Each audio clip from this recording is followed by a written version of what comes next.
হামিদা ওয়া মুসাল্লিয়া ওয়া মুসাল্লিমা আম্মা বাদ। সম্মানিত দর্শক শ্রোতা,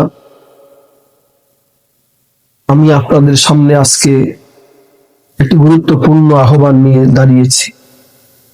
আহ্বানটি হচ্ছে এই, বর্তমানে ডিসেম্বর মাস চলছে, জানুয়ারি মাস সমাগত। জানুয়ারি মাসকে সামনে রেখে আমরা অনেক বাবা মা, গার্ডিয়ান, অভিভাবক আমাদের সন্তানগুলোকে কি পড়াবো, কোথায় ভর্তি করব, এই নিয়ে আমরা দ্বিধাদ্বন্দ্বের মধ্যে আছি। যে আমাদের সন্তানদেরকে কি মাদ্রাসায় দিব, নাকি স্কুলে দিব, নাকি ইংলিশ মিডিয়ামে পড়াবো, কোথায় পড়াবো, এই নিয়ে আমরা বিভিন্ন ভাবে দ্বিধাদ্বন্দ্বের মধ্যে আমরা লিপ্ত। সে সকল বাবা মাকে আমার পক্ষ থেকে আহ্বান থাকবে, আপনারা আপনাদের সন্তানগুলোকে দিন শিক্ষায় শিক্ষিত করুন, তাদেরকে দিন শিখান। আগে তাদেরকে মাদ্রাসায় 1-2 বছর 3 বছর মাদ্রাসায় লেখাপড়া করার জন্য তাদেরকে বাধ্য করুন। আপনার সন্তানকে যদি আপনি প্রথমে 1-2-3 বছর মাদ্রাসায় পড়ান, এই ছেলেটি কোরআন কারীম শুদ্ধ করে পড়তে পারবে। একজন মুসলমানের জীবন চলার জন্য যা কিছু লাগে সমস্ত দিনের প্রাথমিক জ্ঞানগুলো অর্জন করার পরে এরপরে আপনার সন্তানকে আপনি এবার স্কুলে পড়ান, কলেজে পড়ান, ভার্সিটিতে পড়ান, যেখানেই পড়ান না কেন, আপনার সন্তান পথ হারা হবে না, পথ ভোলা হবে না। আপনার সন্তান আপনার দুনিয়ার জন্য কল্যাণের বাহক হবে, আর আখিরাতে আপনার নাজাতের ওসিলা হবে। কিয়ামতের ময়দানে কঠিন মুসিবতের দিনে মানুষরা 2 ভাগে বিভক্ত হয়ে যাবে। একদল মানুষ হবে জান্নাতি, আরেকদল মানুষ হবে জাহান্নামী। আল্লাহ তাআলা বলছেন, ফারীকুন ফিল জান্নাতি ওয়া ফারীকুন ফিস সাঈর। আল্লাহ তাআলা বলেন, একদল মানুষ হবে জান্নাতি, আরেকদল মানুষ হবে জাহান্নামী। 2 দল মানুষ হবে।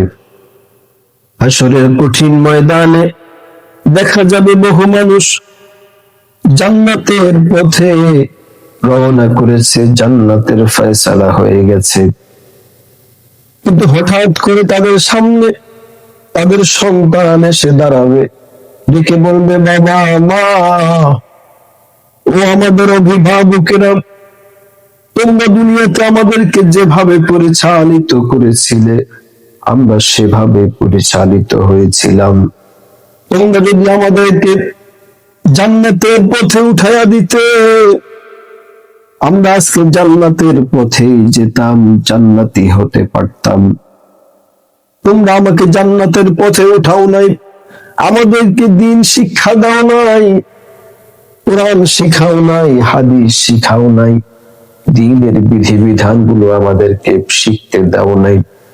আজকে এই মুসিবতের সময়ে আমরা জাহান্নামী হয়ে যাচ্ছি, আর তোমরা জান্নাতে যাচ্ছ, এটা হতে পারে না। তারা আল্লাহর আদালতে মামলা দায়ের করবে, রব্বানা আতিহিম দুইফাইনি মিনাল আযাবি ওয়ালআনহুম লা'নান কাবীরা। তারা বলবে, প্রভু গো, আতিহিম দুইফাইনি মিনাল আযাব, আমাদের বাবা মাকে দ্বিগুণ শাস্তি দিন, দ্বিগুণ শাস্তি দিন। কারণ তারা যদি আমাদেরকে জান্নাতের পথে চালাইতো, আমরা জান্নাতি হতাম। আজকে তারা আমাদেরকে জান্নাতের পথে চালায় নাই বিধায় আমরা আজকে জাহান্নামী হয়েছি। সুতরাং জাহান্নামে যদি যেতেই হয় তাদেরকে সাথে নিয়ে যাব। আল্লাহ তাআলা অবশেষে এই মানুষগুলো, যদিও তারা দিনদার ছিল, ইবাদত করত, আমল করত, কিন্তু সন্তানের মামলায় এরা বড় ফেঁসে যাবে, সন্তানের মামলায় এরা ফেঁসে যাবে, অবশেষে জাহান্নামী হতে হবে। এই সন্তান আল্লাহর আদালতে মামলা দায়ের করবে, পক্ষান্তরে আরেক দল সন্তান হবে এমন হাসরের ময়দানে, যে সন্তানের বাবা মায়ের জাহান্নামের ফয়সালা হয়ে গেছে, হাতে জাহান্নামের বেড়ি পড়ে গেছে, পায়ে জাহান্নামের বেড়ি পরানো হয়েছে। এই সন্তানগুলো হাসরের ময়দানে, এদের সন্তানগুলো আল্লাহর দ্বীনের পথে পরিচালিত হয়েছিল। তাদের চেষ্টা, তাদের সাধনা, তাদের অর্থ খরচ সহকারে সবকিছুর বিনিময়ে সন্তান আলেম হয়েছে, আল্লাহর কোরআনের হাফেজ হয়েছে। হাসরের ময়দানে আল্লাহ তাআলা কোরআনে কারীমের হাফেজের জন্য, আলেমের জন্য জান্নাতের ফয়সালা করবে। তো আল্লাহ তাআলাকে এই হাফেজ কোরআন আলেম দ্বীন দেখে বলবে, আল্লাহ আমাকে তো জান্নাতের ফয়সালা করেছেন, আমার সেই জনম দুঃখী বাবা কোথায়, আমার সেই জনম দুঃখী মা কোথায়, আমার সেই বাবা মাকে ছাড়া আমি কোনোদিন জান্নাতে যাব না। তো আল্লাহ তাআলা বলবে, আমি যখন তোমাকে সম্মানিত করেছি, এই হাসরের ময়দানে তোমার বাবা মাকেও আমি সম্মানিত করব। ডেকে আনো তোমার বাবা কোথায়, তোমার মা কোথায়, ডেকে আনো।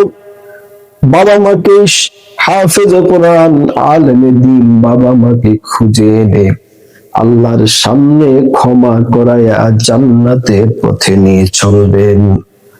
এজন্য আমরা যারা আমাদের সন্তানগুলো আছে, এই সন্তানগুলোকে জান্নাতের পথে উঠায়া দেই, কোরআনের পথে উঠায়া দেই, হাদিসের পথে উঠায়া দেই, আল্লাহর দ্বীনের পথে তাদেরকে উঠায়া দেই। যদি আল্লাহর দ্বীনের পথে সন্তানগুলোকে উঠিয়ে দিতে পারি, আশা করা যায় আমার সন্তানগুলো দ্বীনের পথে চলবে, জান্নাতের পথে চলবে। এই সন্তানের ওসিলা করে আল্লাহ আমার আপনার নাজাতের ব্যবস্থা করে দিতে পারে।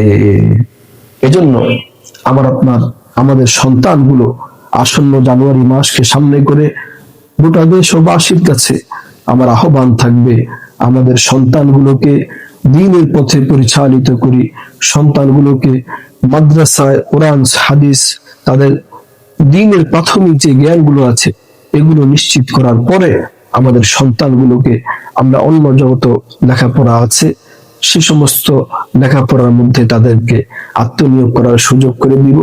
আগে আল্লাহর দ্বীন শিখার জন্য তাদেরকে মাদ্রাসায়, দ্বীনি মাদ্রাসায়, পার্শ্ববর্তী যে কোনো প্রতিষ্ঠানে আমরা দেওয়ার চেষ্টা করব। আল্লাহ তাআলা সকলকে কবুল করুন, মঞ্জুর করুন, আমিন। ওয়া আখিরু দাওয়ানা আলহামদুলিল্লাহি রাব্বিল আলামিন।